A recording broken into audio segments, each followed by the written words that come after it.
fantastic. So first of all, Savannah is a book coach, which is really cool. You know, we love book coaches. And she hosts the Fiction Writing Made Easy podcast. And the reason I'm mentioning that up front is there are a ton of resources. I'm going to put the link in the chat, but there's lots of resources for everybody. As you can imagine, I'm excited about Savannah being here because, she's going to talk about structure. And when she asked me before this call, does your audience know about structure? I kind of had to chuckle a little bit and say, well, it's the only thing we talk about here at Fictionary. And look at Vivian says, do we? Don't. Yes, we do. So Savannah's going to take us through Harry Potter and the Sorcerer's Stone. She has a book out on it, which everybody has a link to. And her audiobook is coming out very soon, I think. Is that correct? Yep, it's correct, but we actually just got it pushed out a few days, so I don't have an updated date yet, but sometime in the next 2 weeks. All righty, so audiobook coming soon for those of you who like to listen to books.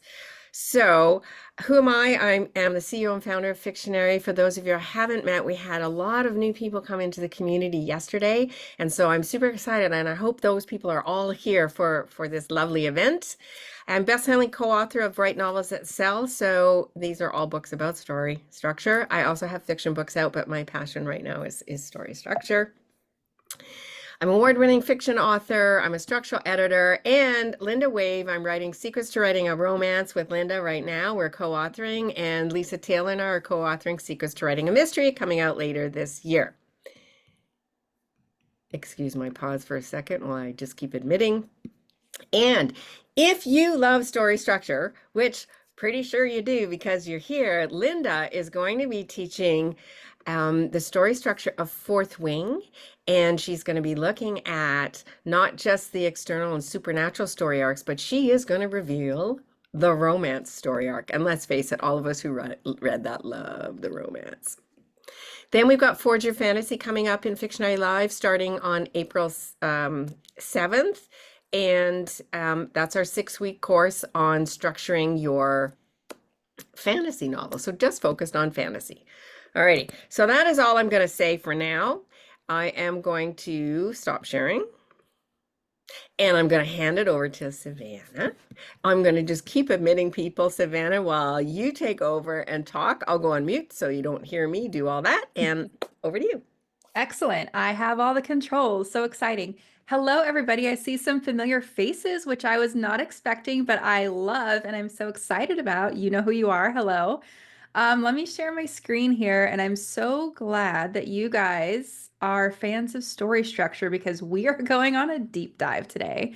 And I'm going to, like Christina said, kind of just assume we know the gist of some terms like, what the beginning of a story is meant to do, inciting incident, things like that. But again, feel free to stop me if you're like, wait, can you pause and explain that? I am happy to.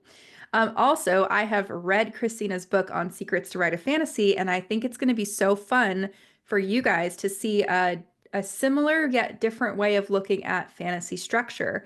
Because I don't know about you, put a yes in the chat if you can relate, but the more ways I look at something and kind of realize, okay, yes, the terminology in this structure might be different from the terminology over here, but they're saying the same thing, the more I feel confident about my abilities to understand a story and also write a story that works. So I think that's going to be exciting. All right, so I will quickly skip over this slide since Christina already introduced me. I'll just kind of flash this. This is the name of my podcast. If you want to find it, there are other Harry Potter deep dives. We've done first chapter analysis episodes for all the books. And also I'm here on Instagram at savannah.gilbo if you would like to say hello afterwards. Okay, so here's where we're going today. We are going to talk about just very quickly, I should have mentioned I'm a StoryGrid certified editor, so this book has been published through StoryGrid. A lot of the terms we're going to be talking through today are StoryGrid centric. So I'm just going to explain one of them that is kind of at the root of what we're talking about, which is this idea of content genres. So we'll talk about that more shortly. Then we're going to go through the action genre framework. So yes, this is a fantasy story for middle grade readers, but it's also an action story with life or death stakes and escalating threats to safety and things like that. So we'll talk about that more. We're going to do a deep dive. This is what you're all here for, a deep dive into the structure of the first Harry Potter book. We're going to look at a scene example as well, because these are in the book, and I think it's cool to see. Sorry, I've got a dog hair in my eye.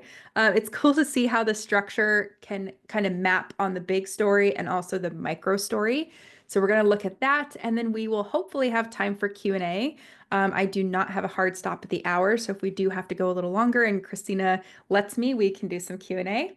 So that's what we're going to do. Okay, so the basis of everything we're going to talk about today, or at the root of it, is this idea that, well, you guys know there's more than one way to talk about genre, right? So in the StoryGrid universe, they talk a lot about content genre and how that's different from your commercial or your kind of marketing genre. So in the commercial genre land, these are more like your sales categories, like young adult paranormal romance or adult romantasy, middle grade fantasy, right? We can imagine what these bookshelves look like. And as writers, we might know I'm writing a young adult fantasy or a middle grade fantasy, but that makes it not super easy for us to sit down and write that sometimes because, well, unless we have Christina's book that now shows us the breakdown of what that means. But in theory, our fantasy books could be more of a romance. They could be more of an action plot with life or death stakes. They could be a crime story that's in a fantasy world, right? So we need to get underneath the surface.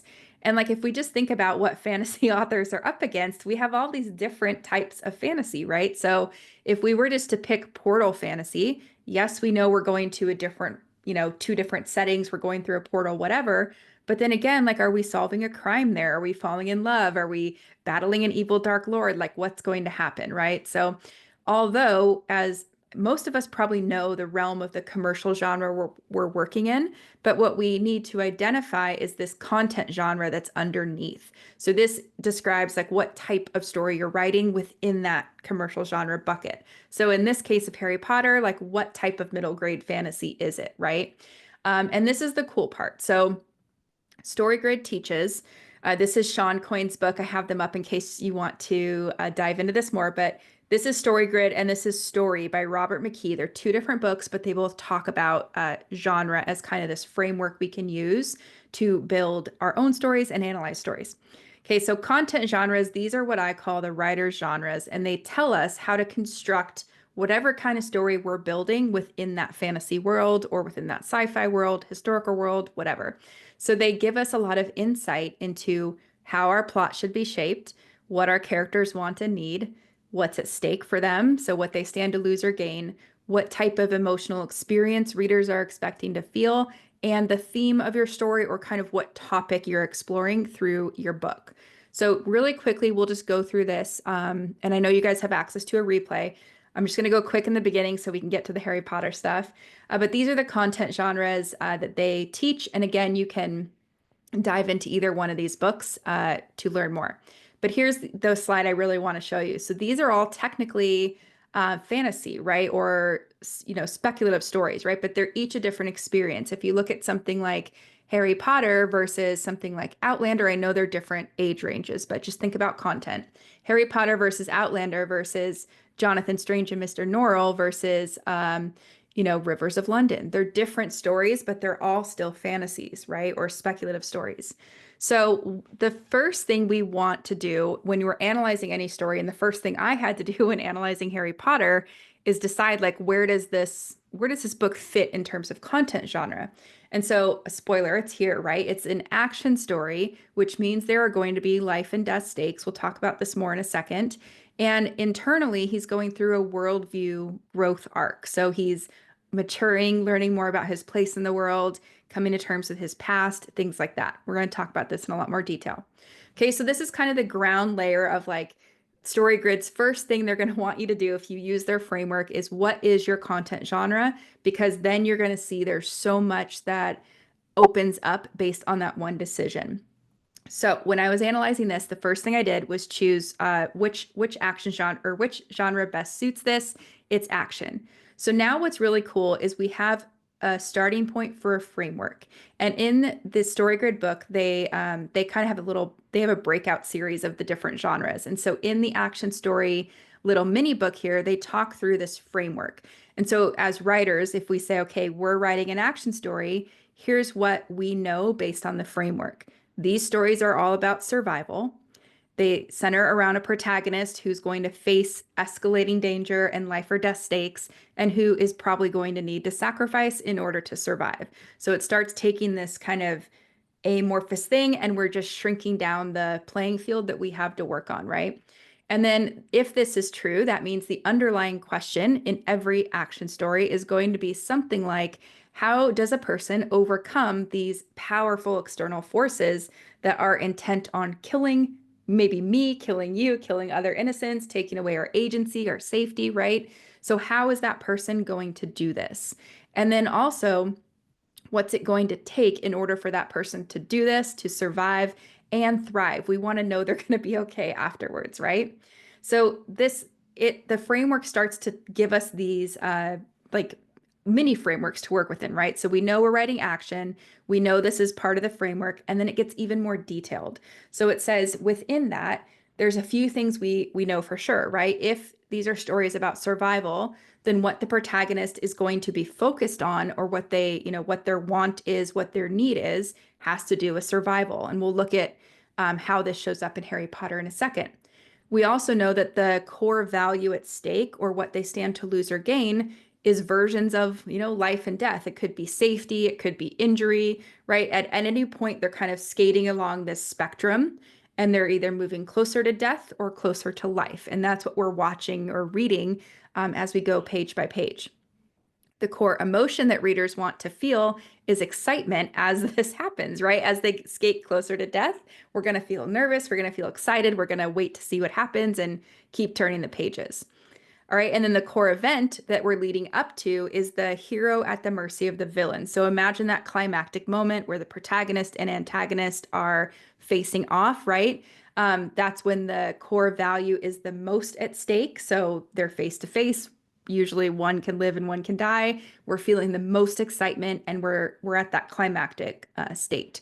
And I see Catherine saying, so the core value is like the story stakes. Yes, that's a great way to think about it. It's like the stakes, and also it's the spectrum of kind of where your story operates. So we'll talk about this more when we look at the scene example later. But let's say you're at the editing phase and you're like, I don't know if this scene, I'm just going to make something up, where the protagonist and their love interest go to the farmer's market. I don't know if that fits in my action story. And you could say, well, maybe right now it doesn't, because there's not really anything in there that contributes to this character moving closer to life or closer to death. But you could add something in to just give it that more resonance, make it a better scene for your novel. So we'll talk about that more as we get in. But okay, so this is our framework, right? Core need, core value, core emotion, core event. And then we also have a controlling idea. So this is where we kind of start to bring in theme, and we start answering that question of, what is it going to take for this person to survive this threat? And so this is like a cause and effect statement. Life is preserved when the protagonist makes a sacrifice to overpower or outwit their external and internal antagonists. So this is what it takes to survive, right? And then Tema says, will you discuss the framework when you're mixing both action and worldview? Yeah, so we'll talk about that as I go through the Harry Potter example a little bit. What StoryGrid teaches is that there is usually one at the top of the hierarchy that is your main genre. So in the case of action and worldview, the argument is that we can't be focused on something making our worldview change if we're in life and death situations. So the action genre is always going to take priority, if that makes sense. And Mark's saying, my jaw's on the floor. Pick that jaw up off the floor. We're gonna just keep making this make sense, okay? So let's look at this in Harry Potter real quick, just to kind of bring this to life, and then we're gonna get into structure. All right, so if Harry Potter is an action and worldview story, and this is what's cool about this, right? You know your framework, you can then start coloring in the lines. So for Harry Potter, how is he focused on survival, whether he consciously realizes it or not? Well, once he gets to school, right, he wants to keep the Sorcerer's Stone safe. That's his main plot goal.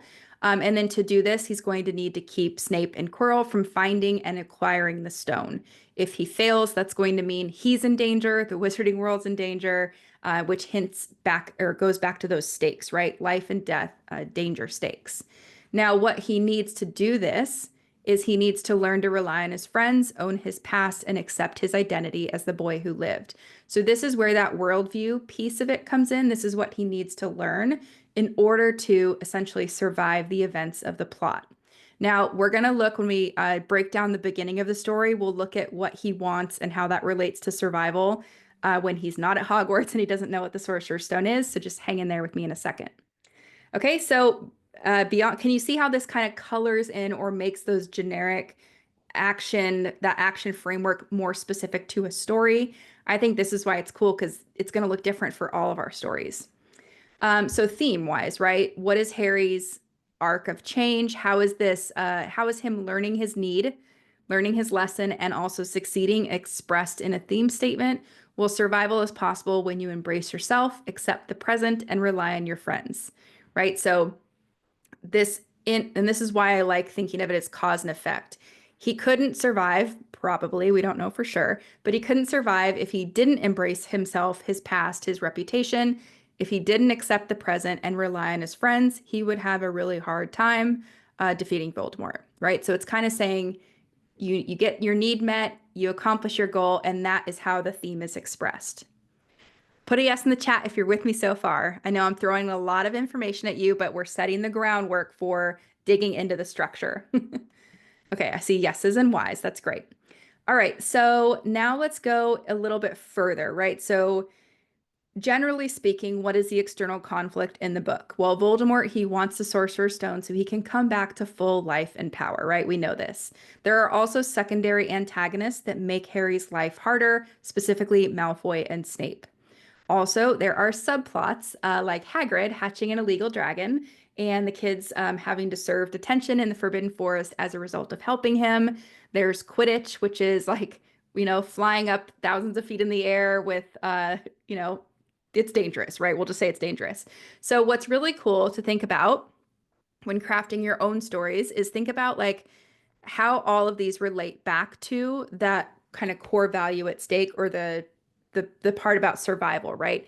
How do these interactions with someone like Malfoy and Snape either help or harm Harry's ability to survive? How do the subplots either put him in danger, help his ability to survive, harm his ability to survive, things like that. So again, just setting the groundwork for what's to come. Now, the internal conflict, based on that need we looked at a second ago, Harry is naive to the wizarding world. Of course he is. He barely just found out he's a wizard. And once he learns about his reputation, he has a really hard time reconciling who he knows himself to be with who the world thinks he is. And he's thinking, I don't even remember that night that I defeated Voldemort. Like, how can I be this person that they think I am or that they want me to be? So as he's navigating the events of the plot and all this external conflict, he's also dealing with this. So again, we have to see him kind of overcome and deal with this in order to successfully defeat Voldemort. And some of these seemingly negative things, like his interaction with Snape, are kind of helping him, become that new version of himself. So kind of interesting, right? All right, so now I'm going to take you on a really deep dive into the structure. I just wanted to set the stage with kind of all the groundwork of the plot and character and stuff like that. Now, here's another cool tool that the Story Grid gives us. They give us something called the 5 commandments of storytelling. And so basically, they think of these commandments as essentially Russian dolls. And I'll explain more about that in a second. But they say that every story has an inciting incident. So you'll recognize this term, right? This is that first unexpected thing that kicks off the action, either in a story or in a scene. So this is what I mean by Russian dolls. They exist in scenes, they exist in acts, and they exist in your bigger story. Okay, then you have a lot of conflict that comes in from here. So imagine conflict, conflict, conflict. Then you reach this turning point or the peak moment of conflict that's going to change that global value in a significant way. So in this instance, is it moving Harry closer to danger or closer to safety? Okay, so it's just how significantly have we moved and what has actually happened.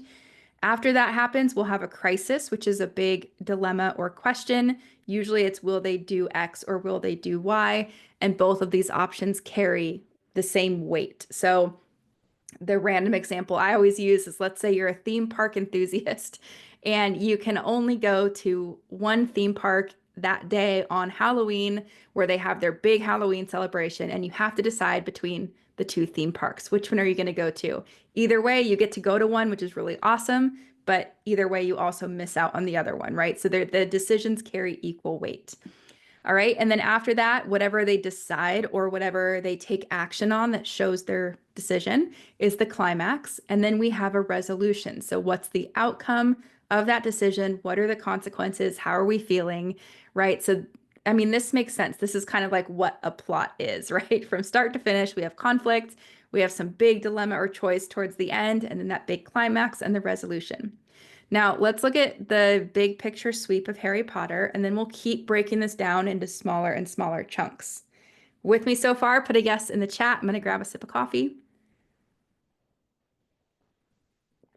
Okay, great. All right, so in Harry Potter, this is probably no surprise, but the inciting incident of the big picture story is that Harry learns he's a wizard and he's got this place at Hogwarts if he wants it. And someone named Lord Voldemort tried to kill him when he was a baby and successfully killed his parents. So this is the thing that kicks off Harry's plot. Oh my gosh, I see a cat on Linda's screen. Every time there's an animal, I am always like laser beam over the cat. How adorable. Love it. Okay, sorry. All right, so the inciting incident, he learns he's a wizard. Voldemort killed your family, tried to kill you, and there's a spot for you at Hogwarts to go and learn magic. So then there's a whole lot of stuff that happens, right? He goes to Diagon Alley, he goes to Hogwarts, he, interacts with Malfoy, Hagrid hatches a dragon, he plays Quidditch. All this stuff happens. It's all conflict. Then we get to the turning point, progressive complication of the whole story. So what is that like? Before the climactic moment, what is the peak moment of conflict where it's like, oh no, after this, you need to decide, are you going to like willingly go towards danger or try to stay safe? So what happens here is when serving detention in the Forbidden Forest, Harry sees the hooded figure drinking unicorn blood and he realizes it's Voldemort and it's actually Voldemort who's after the immortality giving Sorcerer's Stone. So this is again, big picture wise, the turning point. And now Harry must decide what's he going to do about this information. So should he try to do something, live up to that reputation, try to stop Voldemort himself and probably risk his own life while doing it? Or should he stay out of harm's way and try to let the adults deal with it and probably let Voldemort come back to power? And then that means just killing Harry later, right? So pretty tough choice. So the climax is that he basically steps into that identity as the boy who lived and he goes through the trapdoor and he confronts Voldemort under the school. Resolution is that he defeats Voldemort and he saves the Sorcerer's Stone. So does this make sense on a big picture level if you're familiar with the story? Okay, good. Because we're gonna go way deeper into this. All right, so now another thing that StoryGrid teaches is that every story has what they call 4 quadrants. I just like to think of them as sections. You'll recognize these, right? We always have a beginning.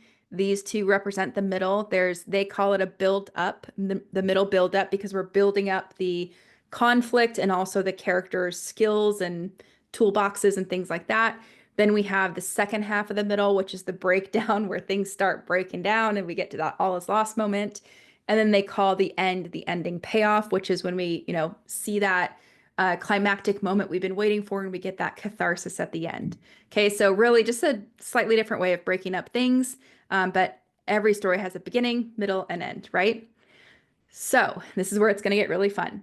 We'll go through this quick because you guys know story structure, but what function does the beginning serve?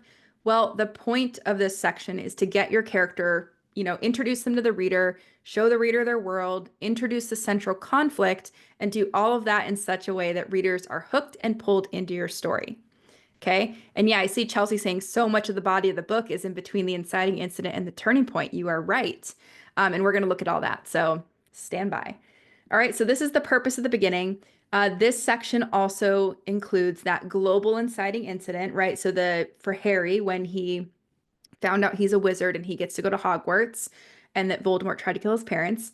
So this section includes that part. And the key thing for that inciting incident is it needs to threaten his safety or his ability to stay safe, or provide an opportunity to become safer than he is now. Okay, so again, this will look different depending on what genre you're writing in, but for Harry specifically, it relates to safety and danger, whether the character consciously realizes it or not. Okay, So then by the end of this section, we want the protagonist to either reluctantly or willingly engage with the central conflict. Again, even if they don't fully understand what they're doing, we as the writers need to know what they're doing. Okay, so now let's dig into Harry Potter and how this shows up. So here's the really cool part. We can use those same 5 commandments, those same 5 elements to look at the structure of each of these sections. But before we do that, we need to give ourselves some context. So we need to think about in the beginning, what is Harry's objective or what is his goal? What is he expecting? What is he already doing when we're kind of plopped into his daily life? And his in the beginning, when he's this 11-year-old boy living at the Dursleys, it's really, really simple. He just kind of wants to stay off their radar and avoid making his life any worse. And I think at that point, he's thinking like Dudley's gonna, go to school a little bit sooner than me. So for, in a couple weeks, I'll have peace and quiet. It's just very simple. So now we can, within this context, we can say, what's the conflict represented by those 5 elements that gets in the way of this goal, makes his life a little hard, and then how does the quadrant as a whole push the story forward? Okay, so same 5 elements, right? The inciting incident is when the mail arrives and there's a letter that is addressed to Harry. He never gets mail, right? And Uncle Vernon, of course, won't let him have the letter. So then, as Chelsea pointed out, there's going to be a whole lot of stuff that happens in between here and the turning point. Just think about it as escalating conflict, and we're building to this turning point, this peak moment of conflict. So what happens here is Hagrid shows up at the shack out at sea, and he bursts through the door, and he gives Harry the letter, which says, "You're a wizard, you have a place at Hogwarts," and they're all kind of sitting in front of the fireplace, and he says, "Your parents were murdered by Voldemort. They were not in a car crash," right? So he's learning a lot of information here, which I'll talk more about in a second. But the crisis then becomes, okay, Harry, you kind of learned the truth of things. Hagrid told you all this stuff. Are you going to risk the unknown by going with him to Hogwarts? Or should you stay with the Dursleys and avoid the unknown, even if your situation isn't that great, right? He can choose what to do. So, of course, what does he do? Well, he decides to go with he decides to go to Hogwarts, and he goes with Hagrid to Diagon Alley to purchase his school supplies, right? So we see the decision, and then we see the action that he's going shopping. So then while they're there, they retrieve that mysterious package from Gringotts, and Harry's curiosity is very piqued about that. And the resolution is we see Harry on September 1st go to King's Cross Station, board the train, and leave the Muggle world via the Hogwarts Express. So how does this make sense for the beginning? I think the beginning is like kind of an easier part, but also kind of a harder part when you think about how does this relate to safety and danger, right? It's I remember one time my mom she was walking through my house one time when it was on TV, and the part where Hagrid burst through the door, she was like, and like, clutched her chest. And I'm like, I don't know if anyone's ever had that reaction to Hagrid at that part, but whatever. So it's not like danger like that, right? Because we know Hagrid's not a threat. But let's think about this, right? So the the arrival of the letter here, this really kicks off everything in the beginning section. And it leads to all this other stuff and his decision to go to Hogwarts. Okay, so if we look at what's changed in the beginning of this section, Harry has no idea about his past, what happened to his parents, or that he's this famous kid in the wizarding world, right? By the end, he has gained knowledge, he has information, but he still doesn't know everything there is to know. So he's starting to figure out, who am I? What does my place look like? And then this knowledge gives rise to that inner obstacle of, how can I be that boy who everyone thinks is great when I don't even know what I'm doing, right? So how does this relate back to life and death or moving him closer to or farther away from danger? Well, think about this, right? Going to Hogwarts is going to inevitably result in that conflict with Voldemort. If he doesn't go to Hogwarts, he's not going to come face to face with Voldemort. At least we don't know. Maybe he would someday.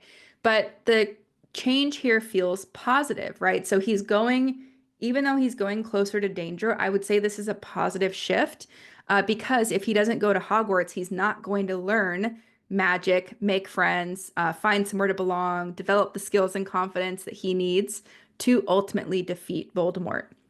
So in a way, yes, he's going closer to danger, but also in a way, he's going closer to being equipped to being able to deal with that danger. And so I see Mark saying, so he doesn't refuse the call, hero's journey. No, he doesn't refuse the call. He doubts, like, maybe you've made a mistake. I don't think I'm this awesome boy that you think I am, but he doesn't refuse the call. All right. So even though in a roundabout way, this might on the surface not seem like it ties to that stake of life and death, safety and danger, but it totally does. And I think this is something that's helpful in a way when we think about our own stories, is that it's not like Harry's sitting there going, gosh, if I go to Hogwarts, I'm probably going to be in danger and I'm going to face Voldemort someday, right? He has no idea. He just is kind of, he wants that information. He wants that place to belong. But if we are pretending to be the author, we know that this is genre appropriate. It's moving him closer to that element of danger and the ability to survive it. Okay, good so far? We're going to move into the next section, which is the middle buildup. So we're going to do the exact same exercise for every section. All right, so what function does this part of the story serve? Well, this is where we see the protagonist reacting to their new situation, and we're going to escalate or build up the conflict that was established in the beginning. Okay, so usually in this scenario, the protagonist, they kind of have their toolbox that they're bringing in from their past life, and they're trying to deal with the new situation, the new conflict, by using that toolbox that's a little bit outdated. So they struggle, right? And the most important thing to remember here is, although they're reacting to things, they're reacting to the new situation, doesn't mean they're passive, okay? So they're trying to deal with this situation they've landed in, but they're struggling. And oops, I went too far. Usually, so this section, the middle buildup, is going to culminate with what you all probably know as the midpoint, which is this event that raises the stakes both externally and internally. So again, making it either more dangerous, or if we're going the opposite, making it easier for them to survive. And it's going to force the character into a more proactive state, because usually they've learned something that is like forcing them to take part in things, right? All right, so what does this look like in Harry Potter? Again, we can use those 5 elements to go through this structure, but we need context. So what's his objective? What's he expecting? What's he thinking, hoping, fearing when he lands basically in this new magical world, right? Again, his objective is very simple. He just wants to kind of figure out, where do I belong at Hogwarts and in the wizarding world? Like, what's this all about, right? He just wants to settle. So we can use this to frame the conflict via those 5 elements and see, how does this move the story forward? All right, so inciting incident, they have the sorting ceremony. He gets put in Gryffindor, and then he sits at the table and his scar lights up in pain when he makes eye contact with a teacher. We're led to believe it's Snape, but we really know he's kind of looking at Quirrell behind Snape. So this is like it's the first unexpected thing. He does not, what kind of kid sits there and expects that they're going to feel this physical pain when they look at a teacher, right? And yeah, Brandy says, I always saw his objective as trying to learn more about his parents. That totally counts too, right? And Catherine, my students, yeah, they look at you and their heads light up in pain. That's terrible. But yeah, you can totally think of his objective is just trying to learn more about himself, the world, his parents, whatever. I think it all fits under that umbrella. Okay, so like I said here, let's go back here. We're going to have a lot of conflict and things that happen because we're building up to this turning point. But what happens basically is that the peak moment of conflict, someone's let a troll into the castle, and Harry and Ron are on their way to save Hermione, and they see Snape heading for a 3rd floor corridor that they know is off limits. But rather than follow him, they save Hermione, and the 3 of them become friends. Okay, now Christina's got a puppy on the screen, and I can't not look. Okay, so we'll talk about why this is a turning point in a second, but that's what happens. So then, what do we do about that? So shortly after, there's this moment where they're eavesdropping on Snape, and they kind of haven't really had time to react from seeing him go down that 3rd floor corridor, because they save Hermione and they're escorted to their dormitory, whatever. So on their way, they eavesdrop on Snape, and he's got an injured leg, and the kids are led to believe he let the troll into the castle so he could create a distraction and steal whatever's on that 3rd floor. So basically the question becomes, what do you do with this information, right? Are you going to tell someone, even if you might be wrong about it and like there's probably a risk there? or keep the information to yourself, and then something equally bad could happen if Snape gets what he wants, right? So the climax is that they're unable to shake this feeling that Snape is up to something. But Harry decides to do nothing because he's like, I don't have the proof. No one's going to believe me. I'm not going to do anything about it. And that's fine. That's still a decision. And so instead, what he does, the action he takes, is he shifts his focus to the upcoming Quidditch match. And there, someone jinxes his broom and almost kills him, you could argue. So the resolution is that shortly after that, Harry, Ron, and Hermione tell Hagrid that they think it was Snape who jinxed the broom, but Hagrid's not buying it. And then Hagrid, through this conversation, he lets slip the name Nicholas Flamel and says whatever that dog is guarding on the third floor corridor has to do with Dumbledore and Nicholas Flamel only. So the kids get a really important clue here, right? So let's kind of look at this from top to bottom. A lot of good things happen to Harry here, right? He's sorted in a Gryffindor. He makes two really good friends, which is really important in terms of his ability to survive. He starts to learn magic. He's made the youngest seeker in recent history or whatever. And he even wins the first big Quidditch match of the season. So this one where his broom is jinxed, they actually win that match, which is a great thing. But I would argue that this quadrant moves us into a more negative space, right? So in the meantime, probably between here and this turning point, Harry's been singled out by teachers and other students because of his reputation. But he is still struggling to reconcile this legacy with himself. So he's being picked on for it. And he's like, yeah, I don't know either. I don't agree that I'm this boy either. And it's hard to reconcile. So if you look kind of up here, shortly after he encounters Professor Snape, his goal shifts a little bit. So in the beginning, it's like, I want to figure out where I belong, like what's the gist of this world here, right? And then it's kind of like this happens and it's like, why does this teacher seem to dislike me so much, right? He's got like a little bee in his bonnet about this teacher seems to dislike me, and he's got a suspicion, right? And he even tries to talk to Hagrid and he tries to understand why this teacher is affecting him this way, which leads him into situations that kind of start connecting Snape and that mysterious package and the third floor corridor, right? So we're kind of building up this curiosity about that as well. And then by the end, here's the key. Harry has become the target of the antagonist. So later we learn that Quirrell was the one that was behind this. He thinks that Harry might have seen him because he's the one that let the troll in, right? So later we unwind this.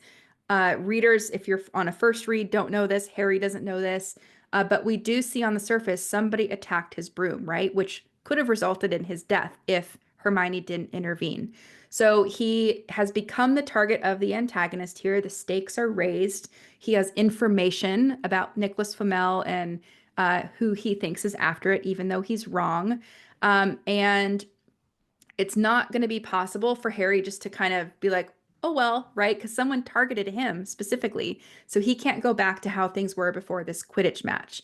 And we exit this quadrant thinking something bigger is going on here. And now Harry and Ron and Hermione are determined to figure out what's going on and get to the bottom of it. And they have their first clue, which is this name, Nicholas Flamel.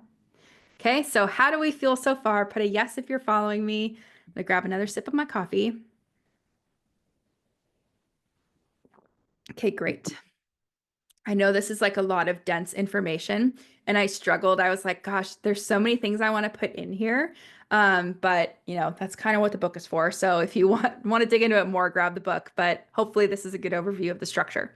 All right, now we're going to go. So this is the second half of the book and also the second half of the middle. So this is the middle breakdown. And remember, or I guess I shouldn't say remember, but the middle breakdown of any story, the second half of the middle of any story needs to show, okay, now that the chaos of the previous section has happened, what are you going to do about it? Specifically, what are you going to do about that climactic moment? So for Harry, what are you going to do now that someone jinxed your broom and you have this clue about Nicholas Flamel? Okay, and so the central conflict to the character is becoming clearer and clearer, but the protagonist usually doesn't have the right clue or any clue sometimes about how they're going to solve the problem. So they're usually still getting information, they can't be successful until they kind of solve that internal obstacle, right? So they're still probably tackling things the wrong way or with outdated beliefs or whatever it is. By the end of this section, we hit that all is lost, where the protagonist in an action story is going to realize, in order to survive, I actually need to do something about this. And if I do, there are no guarantees that I will survive this. So we're kind of taking them to, taking that life and death value spectrum or the stakes even higher. Okay, so what does this look like in Harry Potter? Again, we can use the same 5 elements. We want to frame it with what is his objective. And so coming out of that last quadrant, he wants to know, who is Nicholas Flamel? What does he have to do with whatever's hidden on the 3rd floor? And what does this have to do with whatever Snape's up to? So his goals are getting a little more specific as we go forward as well. All right, so now let's look at what gets in the way of this goal and how do we progress the story forward.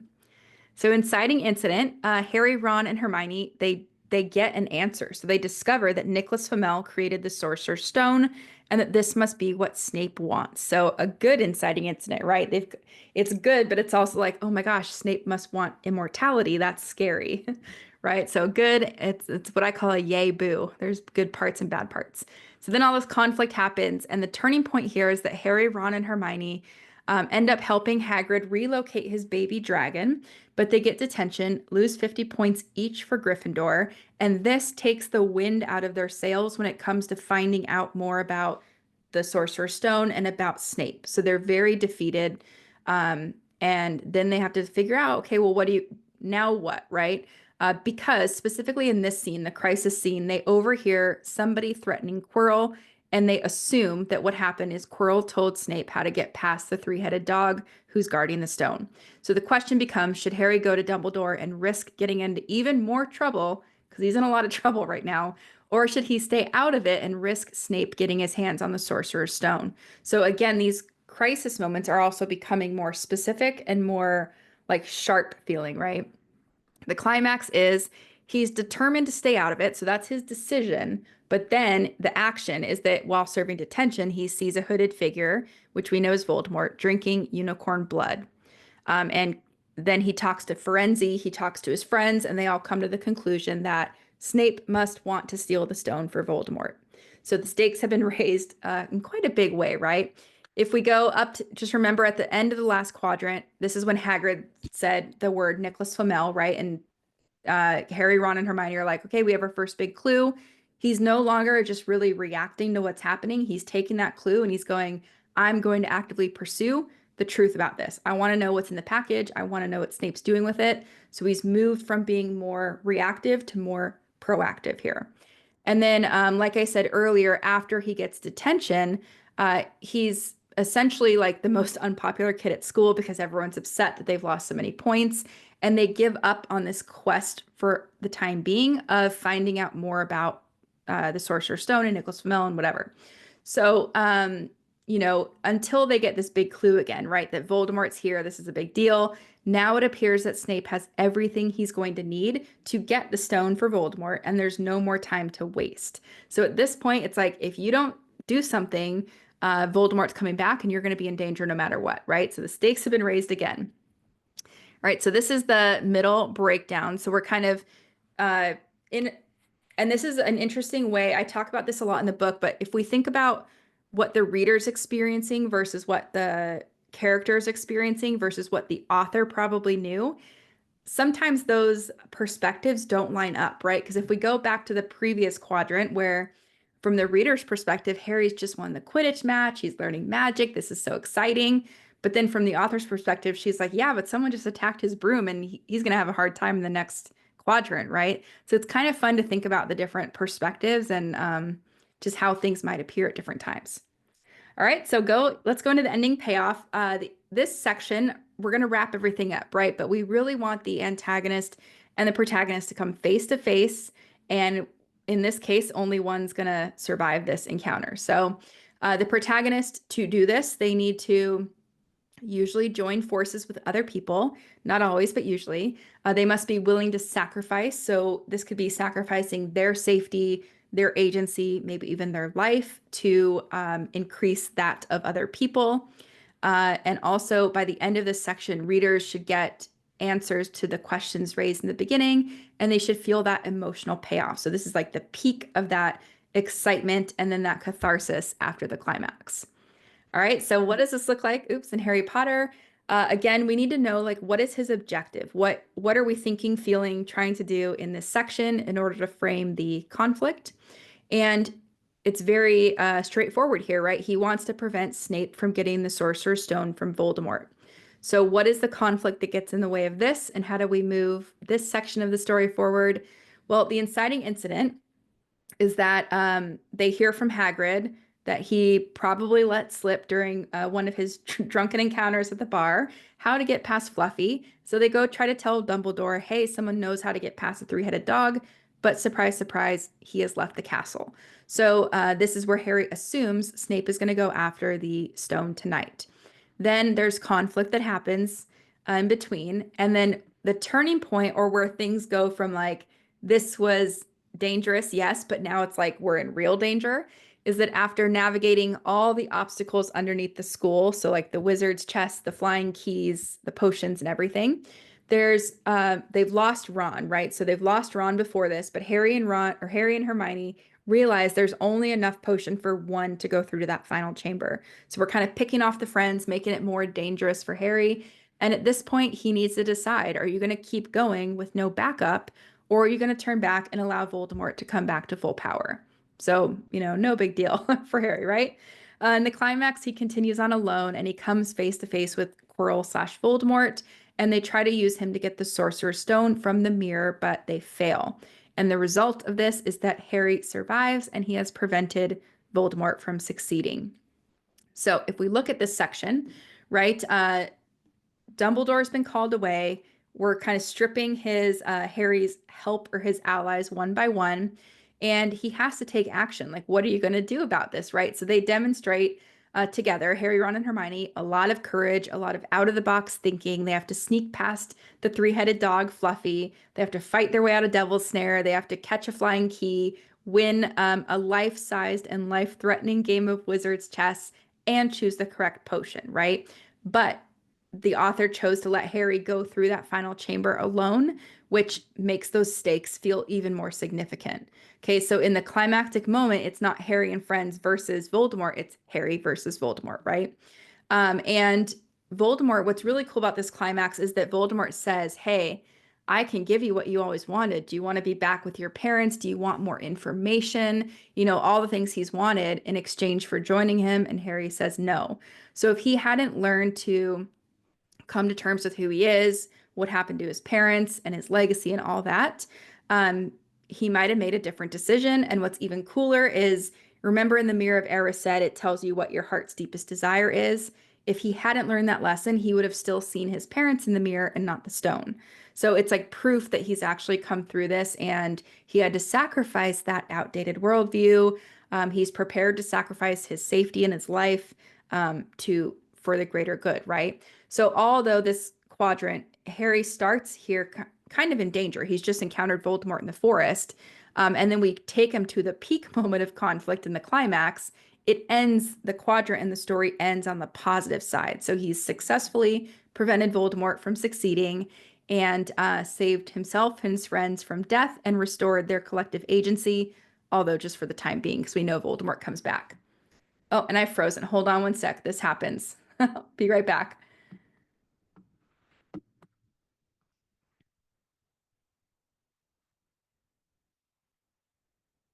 Okay, I think I'm back. All right, so can you see how this framework shows up kind of on an act by act basis or a section by section basis? And how knowing this kind of framework about your story can help you determine like what matters? What are the things I need to pay attention to? What are the things that maybe I can kind of downgrade to second most important, things like that? Does this make sense how this showed up in the quadrants we just went over? Everyone's like, kind of, that was really fast. And Brandy says, why did you choose action over mystery? That's a great question. So, yes, we are exposing the truth about what happened, right? But the story is not about bringing Voldemort to justice. So, in a crime story or a mystery story, the core value here would be justice or injustice. And that's what we want to see. Did justice or injustice win?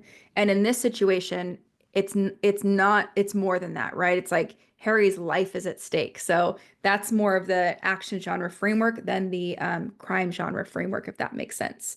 Also, the whole part about the Sorcerer's Stone doesn't quite kick off until like the middle of the book too. So in a true crime story, we would want that question of who done it, why done it, whatever at the very beginning. Just something to think about. Okay, so we're not done. I'm going to show you something even cooler. So the 5 elements, if you like them, if this makes sense to you, you can also use these for your scenes. So I won't read this, but just imagine the sorting hat scene, okay? So the kids show up outside the school. McGonagall says you're going to get sorted. Harry's like, oh my gosh, what's going to happen? What if I don't get put in a house? Meanwhile, Ron's like, my brothers told me we have to fight a troll in front of the castle. So it's just, it's a fun scene. The hat gets put on his head and it says, you might be good in Slytherin. You might be good in whatever. Harry says not Slytherin, right? And then he joins everyone at the Gryffindor table. So look at this. We can use the same framework in each scene. And in the book that I wrote, it breaks out the entire story scene by scene. This is what it looks like, right? In this scene, Harry's goal is to get settled. He wants to figure out what's next and get sorted into his schoolhouse. The inciting incident, McGonagall says, it's time. You're going to be sorted into your schoolhouses. The turning point is when this hat says, you might do well in Slytherin. We know, based on previous scenes, that Slytherin's associated with Malfoy, with Voldemort, with some traits that Harry doesn't agree with. So he faces a choice. Do I speak up about not wanting to be in Slytherin or let the hat choose where to put me? Because maybe the hat's right? Harry doesn't know. The climax, he says not Slytherin. And the resolution is he's sorted into Gryffindor and he feels relieved. So you can literally use these little elements from the smallest little bit of your scenes to your acts to your global story if they make sense to you. Of course, you don't ever have to use anything, but I know for some of our brains, this will work. Ginny says, have you broken down a romance this way? Not yet. I've done a breakdown of Bridgerton for my membership, but not on a scene by scene basis, just on an act by act basis. All right, so that's all I have, Christina, if we want to do some Q&A. Woo. Okay, then. That's a lot, I know. Awesome. It's really fantastic. Catherine, thank you. What she's saying, it ties in with what she's learned in Fictionary. Yeah, so it's just different wording, but the same way of, structure. There it is. So Yeah. it's fantastic. I just want to mention quickly, I'm going to throw the link to your book in the chat. I read an ARC copy of this book. Yes, she did. And I did. So fantastic book, so much more detail than Savannah could give in an hour. And then I want to remind everybody where her podcast is, because there's lots and lots of good, juicy things there to learn. Yeah, and on the podcast too, I have the different genres, like the key scenes, conventions, the frameworks, not into like a scene by scene roadmap or anything, but more info there. And then also in the book, so things we didn't talk about today that are in the book is world building and how the world sets up the story to have life and death stakes, how the, just the different things work with the world building and how you can think of your world building to create this kind of atmosphere, the key character roles and how that all plays into survival, things like that. So there's a ton of stuff in there. Fantastic. So I'm just going to back up a little bit. Mark has asked, can you have life and death stakes in a middle grade book? Yeah, so this is a great question. And usually you'll see that. So imagine in an adult story, right? From page 1, you can have as life or death as you want, and it's appropriate because we have adult readers. Usually in a middle grade, we do get to the life and death stakes, but almost always just in that climax. Other times there might be little flashes of it or like escalating danger, but usually the life and death, the serious life and death stuff is in the global climax. Interesting. It's funny when you say it, then you think, yes, of course. Yeah, and like we definitely would need that escalating danger. So something I see in the drafts that do this the wrong way is they'll save any danger till the end. And it's like, no, we need the danger. We just don't always have to go to life and death, right away. Okay. And then one question, missed the answer to why action instead of mystery. Can you just do a quick little recap on that? Yeah, so when we try to choose the genre that best suits something, we think about what is the major dramatic question, like what are readers wondering from page one? And because the Sorcerer's Stone stuff doesn't come in until Act Two, we're not wondering that from page one. We're more wondering like, how is Harry going to deal with his reputation? Is Voldemort going to come back? Is he out there? Is he targeting Harry again? Like, what's happening with that? And the stakes of the story are focused more on life and death and danger and safety versus bringing Voldemort to justice. If that makes sense. This genre thing is very tricky, I must say. Yeah, it definitely is tricky. And the thing I always say too is like someone could read this and they could totally understand it through the crime lens. And that's okay. If it helps you write your book, like I'm not going to argue with you because we all see things a little differently, you know? Yeah, and we talk about that a lot, that as a writer, you're choosing what you want to show, but as a reader, we're experiencing what we want to experience. And so Right. you bring that out of the book. So it's really more important that you know what you're doing as a writer and what you Yeah. want to do and focus on that, and then your book is going to be great. Yeah. And don't let this decision hold you up because I see that happen too, where they'll spend like 17 weeks deciding is it action or is it crime? You'll be way better served just picking and going and proving yourself wrong because usually you're not going to prove yourself wrong. Your gut usually knows, but you overthink it. Well, At and least if you that's just do me. prove yourself wrong, it's good because you're early in the process. You go, okay, I don't have that right now. I know what I need Right. to focus on because it's really this other thing, not what I thought I was writing. So that is also good too, right? It's an aha moment on your own work where you go, oh, right. Yeah. And what I say is there's no wrong answer to. So if you get to that point, it's not that you did something wrong. You're just collecting data. And now your data informs the next best thing. Mm-hmm. Yes. Alrighty. So any more questions for Savannah while we have her here? I saw we had a comment from Caitlin, age 8. Where's Caitlin? Give us a wave. Hi, Caitlin. And she's referencing the Nancy Drew story. Love it. Mm-hmm. Yeah. Okay, go ahead. Now you're off. There's a like in the Nancy Drew, it all comes like there's a lot of flashes. I'm on like the ninth book, and it's all like flashes of danger, so it doesn't like focus on most of the danger, just focuses on mystery, but it also focuses sometimes on danger, so it shows a lot of danger. So like Pick there's it a up. lot of 1 flashes o'clock. of danger. She's That's 8. a great observation. Are you going to write a book like Nancy Drew someday? I don't know, maybe. Well, let us know if you ever write one. We'll all read it. Oh, she fell over. That was so exciting for her. She fell over backwards. Yes, Wendy, that is brilliant. Caitlin, you made us all smile today. Thank you for that. That's lovely. Wow. Okay, so that was amazing. Oh, the romance hangout is starting. So if anyone who's going to romance hangout, that's with Linda, who's our romance specialist. Dun, dun, dun. Bye, Linda. Okay, well, thank you, everybody. That was a really big crowd today. Savannah, fabulous job. And I'm thinking I got to go back and look at some things in Harry Potter there and refamiliarize myself.